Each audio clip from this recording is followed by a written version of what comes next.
You will solve the power problem for your ZV-E10 forever if you choose the right power option according to your needs. I tested all the options, discovered the advantages and disadvantages, and I will show you. Also, I will share with you the right setting to record without overheating. The first option, the cheapest but less effective. People ask why use a dummy battery and not simply charge the camera with the USB-C while recording using the original battery. Simple, because the camera will overheat faster. When you charge your phone, it gets hot. Or if you use it intensely, it will become hotter. The same thing happens with your camera. When you record, the original battery will produce heat. If you charge it at the same time, it will get even hotter and the camera will shut down. To use the original battery while charging with the USB-C in the best way, I recommend always having a full battery when you start recording. Charge it full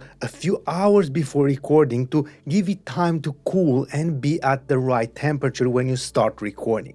Now, you can charge the camera while recording with the USB-C and it will produce less heat while charging less, just to keep it at 100%. It will still produce heat and the camera can shut down, but not as fast as if you were to charge it from 50% to 100% and record at the same time. And to avoid overheating, I recommend keeping the display flipped to create space for cooling. Also, a cage can help because it's made from aluminum and it will absorb the heat and help dissipate it. And don't forget about this setting no matter what power option you use. Go to the menu number 5, submenu power settings option and set auto power off temp to high. The second and much better option to power the ZV-E10 is to use a dummy battery that connects to the wall. This is a fake battery that takes power straight from the wall plug. When you insert the dummy battery, you will find a small rubber cover to put the cable in and close the battery door. Now, you can use the camera as long as you are connected to the wall. This dummy battery doesn't produce heat and the camera will not reach the overheating point. I heard a few cases and creators saying that the dummy battery gets really hot, but I suspect that they had a defective unit or some cheap ones. I powered all my cameras like this for years and I never had problems. But this option has two downsides. Number one, you depend on a wall plug. If you change your angles often, you need to have a plug close to you and that can be in some situations annoying. And number two, like with any other electronic device in your house that's connected to the wall, there's a risk of power surges or overvoltage. But in a situation like that, your laptop, PC, TV and fridge are also at risk. To protect against these situations, when a power breakdown happens in the neighborhood, unplug the dummy battery from the wall plug and connect it after the power is back and stabilized. And in a case of a storm with lightning strikes, don't use it.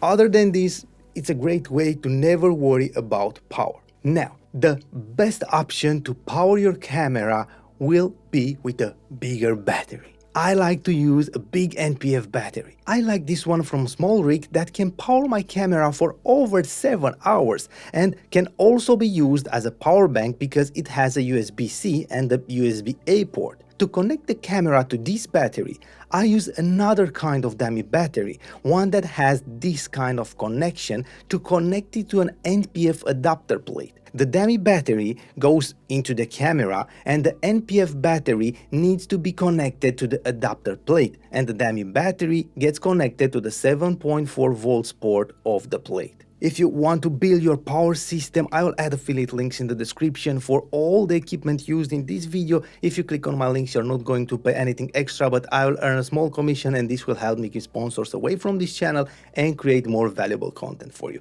Thank you. I hold this button to turn it on and that's it. Because this plate has a mounting screw, if you use a cage, you can connect it to it and have it mobile, or you can connect it to the tripod if it has a mounting thread, or use a small clamp to attach it anywhere. This NPF battery can be charged directly with the USB-C, or you can charge it with the NPF plate, or you can use a simple classic NPF battery that can also be charged with the plate. With this power system, you can move your camera freely without being connected to the wall. But this is not enough to shoot without worries and concentrate more on your videos if you don't know all the settings you need to obtain the best image possible. I will give you a dedicated video to learn all the settings and transform your image quality immediately. Watch this video, take care of the settings, and enjoy the new great quality for your videos.